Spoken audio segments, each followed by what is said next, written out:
The future of our global village is staring at myriads of challenges that can be directly linked to generations of ineffective leadership. It is our responsibility to nurture the resources that Mother Nature has endowed us with and proudly hand down to our children a better world than the one we found. Even the Bible says in Proverbs 13:22 that a good man leaves an inheritance for their children's children. To echo the words of Stephen Lungu, the world has stagnated in a second-rate leadership.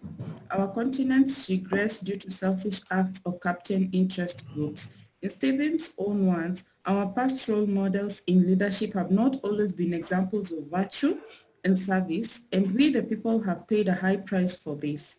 I believe that good leadership is critical in any setting at any point in time, and therefore, we must put good efforts in developing many leaders who will serve better even after we are long gone. I also believe that the world today needs more genuine and effective leaders than ever. Leadership is a product of education. Nelson Mandela said, "Education is the most powerful weapon which you can use to change the world." We must, at this critical moment, embrace leadership development as a vital area of education than ever. The future of a society, our organizations and our homes entirely depend on the quality of leadership being exercised and practiced.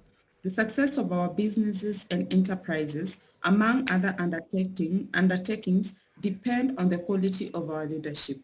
The Making of a Symphony Orchestra is a book that will inspire and raise up a new generation of responsive and transformational leaders who will mold a better future. As you read this book, you will not only discover a new and radical way of looking at leadership, but also a clear and conscious series of steps that you can follow in order to build your own symphony orchestra. A lasting legacy. Build your own symphony orchestra, a lasting legacy for many generations to come. You will be inspired to challenge yourself on what you are doing to replace yourself. Change your life direction and position yourself as a leader who will change the course of the global society, starting right from where you are. From life experience, I acknowledge the fact that our leadership abilities are not developed through classrooms, but through mentorship, coaching, and leadership training initiatives. I have personally benefited from the author's leadership, mentorship, and coaching programs, and therefore fully recommend that you own a copy of this excellent book and keenly study it. You will never regret it. Shalom. Great, and that is from Celine Correa, mentor in leadership development, expert in conflict management and peace building, the president of Mothers Union Anglican Diocese of Kapsabet, Kenya. Thank you very much, moderator, Lady Noel from Paris. Welcome for all the people joining us. We are starting from discussing this book, The Making of a Symphony Orchestra, which is my leadership book. And from the preface, how do you want us to wait? Could I make comments on the preface, then we, not preface, but forward, then we move on? Yes. Yes. So a few things from the forward that I picked. One is the future is looking bleak due to the ineffective leadership that we've been able to experience. And all of us are able to see this. Whether it is a family, whether it's a country, a continent, all depends on our leadership. But we've been able to have generations of ineffective leadership, and therefore most, if not all, of our current problems, whether they are political or just societal, whether in church, they are all traceable to generations of ineffective leadership. And that's why we can see that there are countries that are more developed than us. There are societies that are more developed, but we can all trace that to generations of ineffective leadership. Our generation, therefore, must take responsibility. Each and every one of us is a leader. and the little that we do will contribute positively towards what we can see and what we will be able to hand down to the next generation, to our children and to their children after them. Selfish leadership. Yeah, Selin mentions there selfish leadership, and I believe that the moment we have a selfish person in a leadership position, then that is not a leader, that is an opportunist, somebody seeking an opportunity. Leadership is about selflessness, it's sacrifice. You always have to do more without thinking of what reward is in it for you. But when we do it thinking about ourselves, we are not leaders, we are people who are looking for opportunity, we are looking for jobs. And that's a big problem in our current world. The role models that we've had before and even right now, somewhat have not, a number of them have not been able to inspire that greatness in us, making us selfless.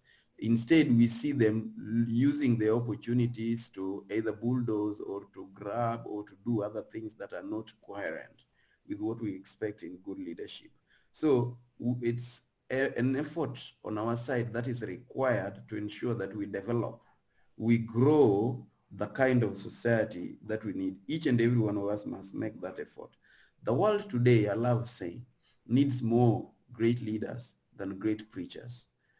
You see, we've had numerous preachers and they are there, but a leader is a better preacher, because you will lead by example. You will be able to show people the right direction and they'll be able to become better people. We can have just preachers, they are not good leaders, even their churches won't grow. So leadership is at the heart of everything that we are doing, whether it's business, whether it's a church we're running, whether it's an NGO, whether it's a government. It all depends on the nature of and the level of our leadership. Everything rises and falls on leadership. That's what Maxwell says. Everything. So whenever we see a failure, today in our country, whenever we see a failure in our continent, whether it's with respect to COVID, whether it's with respect to any disease, we've been talking about Galana Kulalu, whatever program, all comes down to nothing. We talk about the dams, we talk about the hunger. Kenya has been solving hunger problems for generations and generations, and it doesn't seem to go. It's all in our leadership. That's the little comment for now.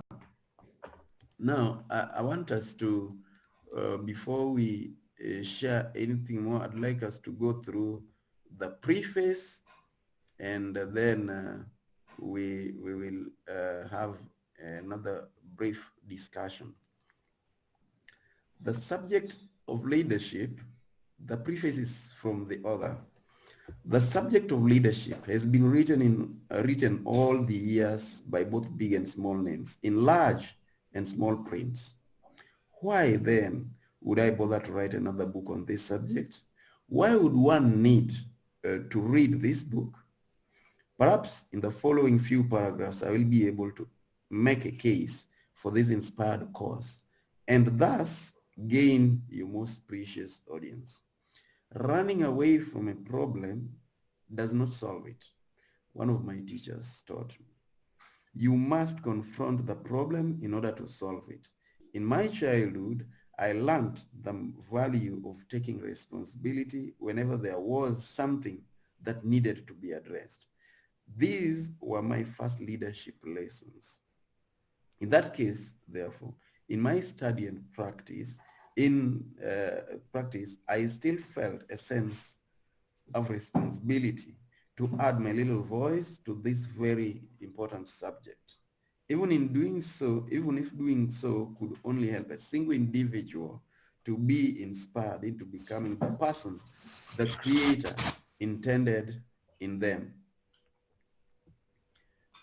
In this book, over and above learning leadership, helps people to identify their purpose in life and unify it with their leadership agenda with the view of living a timeless legacy. Life therefore becomes one adventurous journey of leadership to all who study this book. Of course, the very first person that you ought to lead is yourself. And by being able to appropriately do so, you earn the right to lead others too. They themselves shall be willing to be led by you. In this book, I share personal life experiences in leadership in the simplest possible language for leaders at all levels to draw maximum benefit from. My innate drive to keenly and reflectively study situations from every facet of life I get involved in, and my love for music found an opportunity to converge.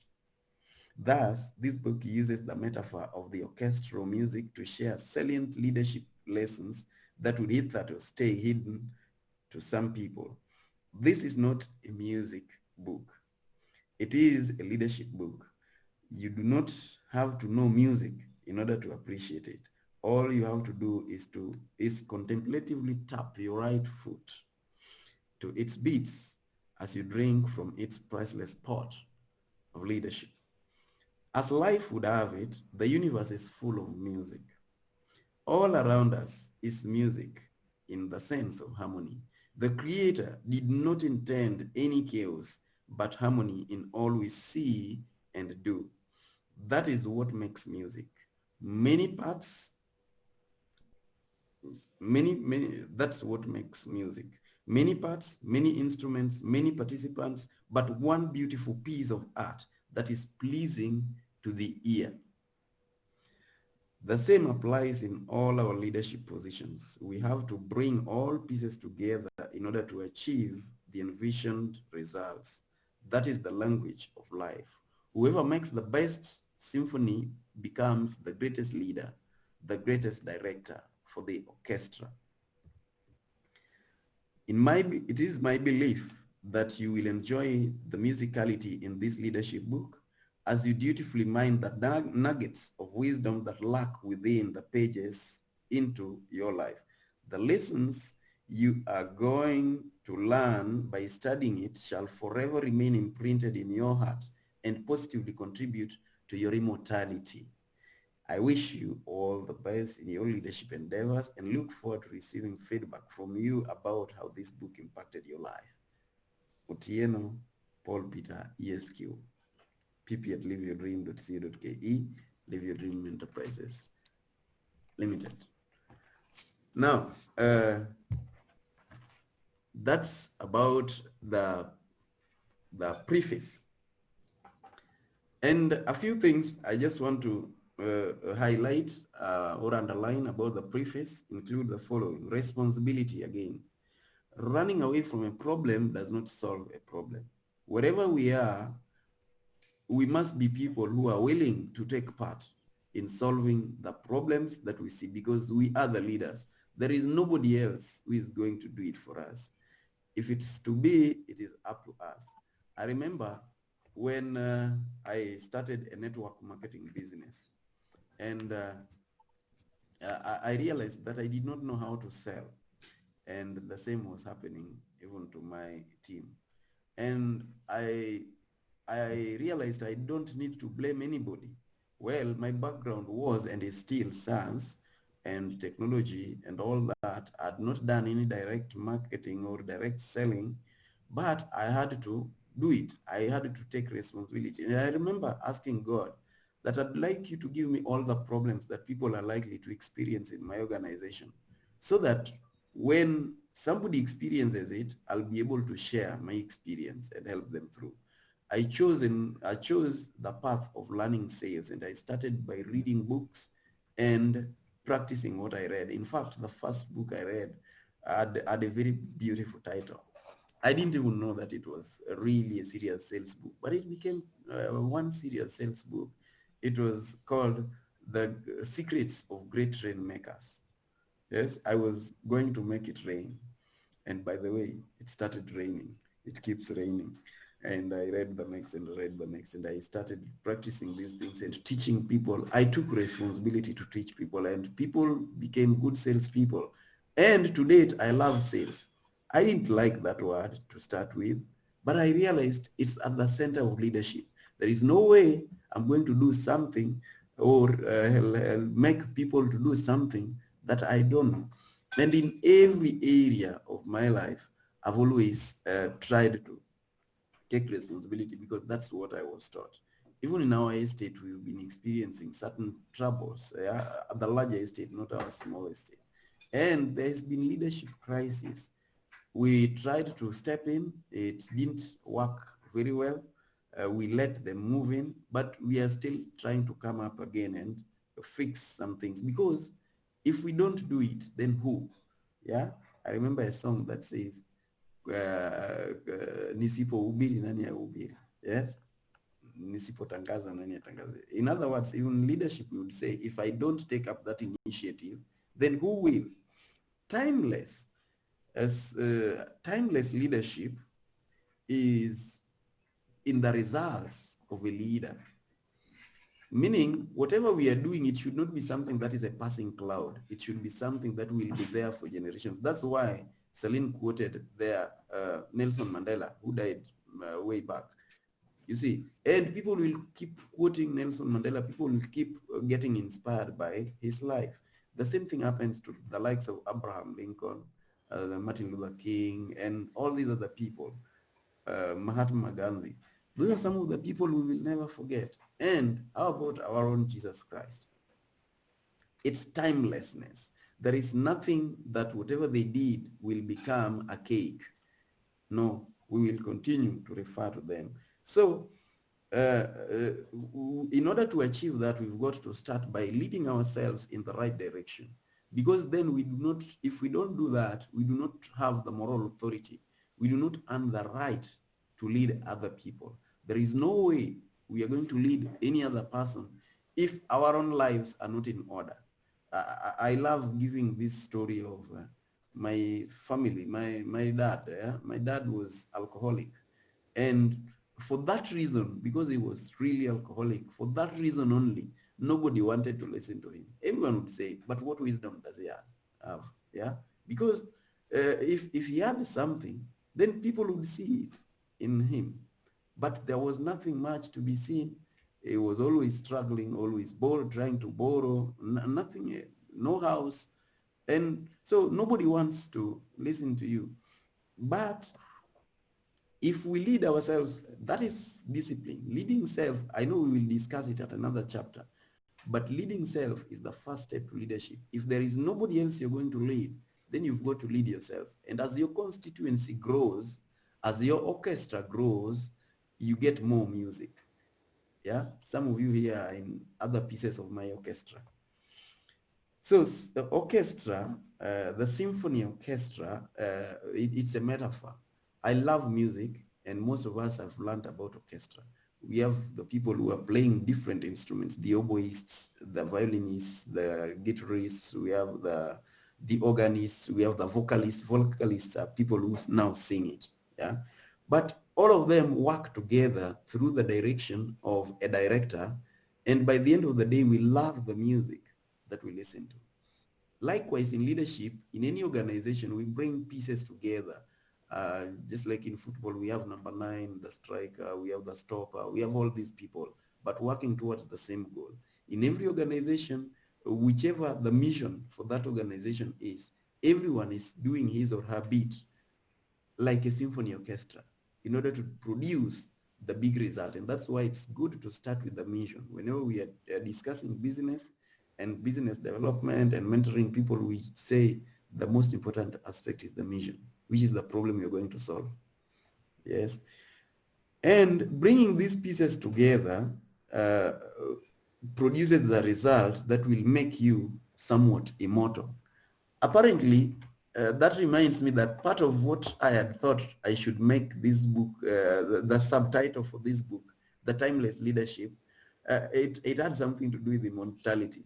But one of my mentors said, hey, I'm not very comfortable with immortality. He's a believer, yeah? And thinks immortality is just for God. But it is a spiritual immortality. It is some reflection of the fruits of your labor, the fruits of whatever you've chosen to do are not going to just perish. People are going to see them. People are going to reap from them for eternity, whether you're there or not there. And let me tell you, that is something that is most important in people. Sometimes people think it's the children they have. It's not the children you have. People think values, think of success in terms of money, in terms of what, all the children, or, but when you think of it, all these people that are famous, we don't even know their children. I don't even know Mandela's child. I don't know any of them. It is the dad. I don't know Mahatma Gandhi's family. It's never about children. It's never about the family that much. But you as an individual, you have a specific call.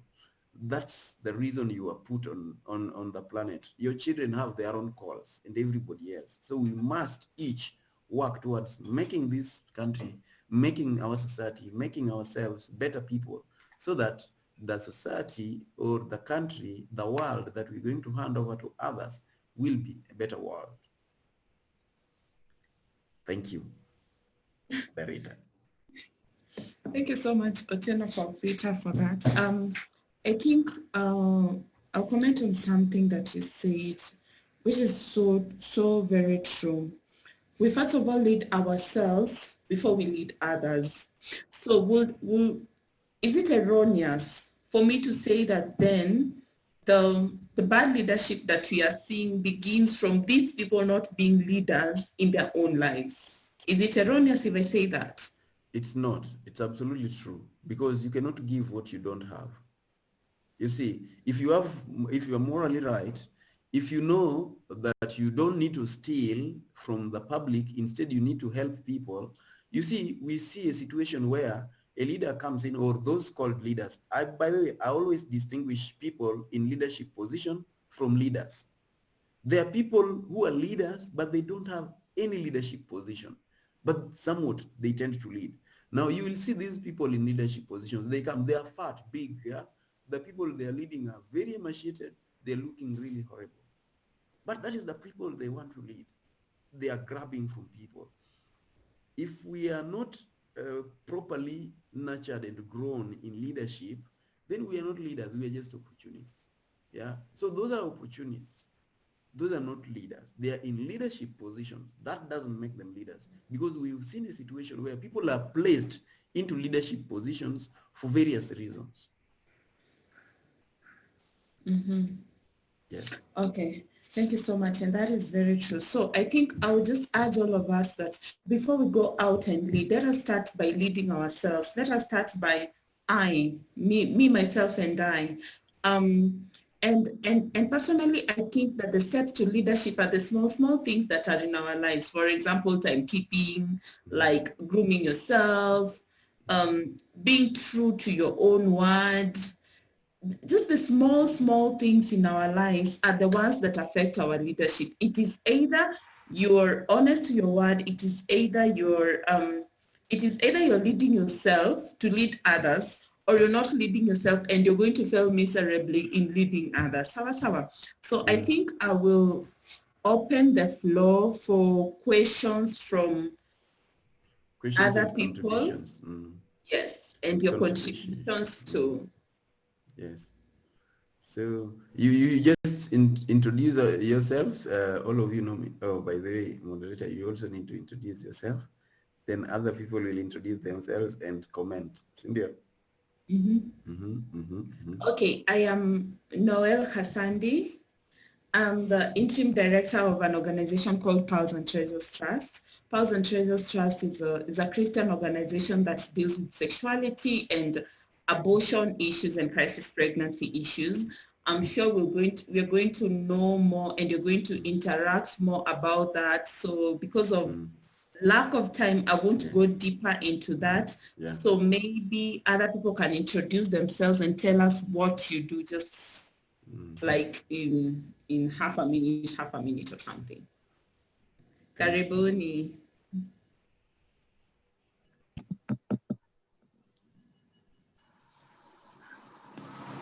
Hi, can I go? Yes. Sure, Brenda. Thank you. My name is Brenda Musa. I'm the founder of the Budget Kitchen, which provides cost-effective meals at your convenience. I'm also currently volunteering at an organization called SME Founders Association as the community director. So for me, leadership is is a big thing because my mantra in life is I want to help build thriving communities using locally available resources. Thank you. Karibu sana Brenda. Thank you. Okay, anyone else? 5DD, Rose, Jerotich, Njeru, Patrick, Mercy Washington. I'll go next. My name is Mercy Washington, and I run an organization called Tadio Insurance Agency, and I'm also a Rotarian. I belong to Rotary Club of Sunny Athi, and I'm just glad to be here today. Thank you. Karibu sana Mercy. Good morning. Good morning, Patrick. Good morning. Otieno Patrick is my name. I practice business consulting. Not yet registered my new firm, so it is in the process. I decided now to restructure everything afresh this time period, and I'm glad to be here. This is an interesting topic, and it is an interesting forum because I think the few minutes I've been here, I've learned quite a lot. That how can I manage people, and yet I do not know how to manage myself properly and well. Thank you. Karibu sana Patrick. Good morning, all. Good morning. My name is Jackie Njero. I'm a financial advisor. I'm a Rotarian. I also hold several positions, voluntary positions. So it's a really timely topic for me to grow both individually, to manage myself individually, and to manage those I lead as well. Thank you. Karibu sana Jackie. Is there somebody who's not? Yes. Jerotich.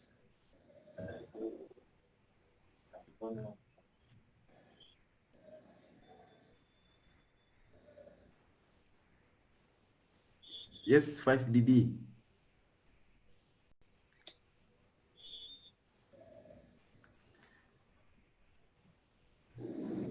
Having an issue with audio or something?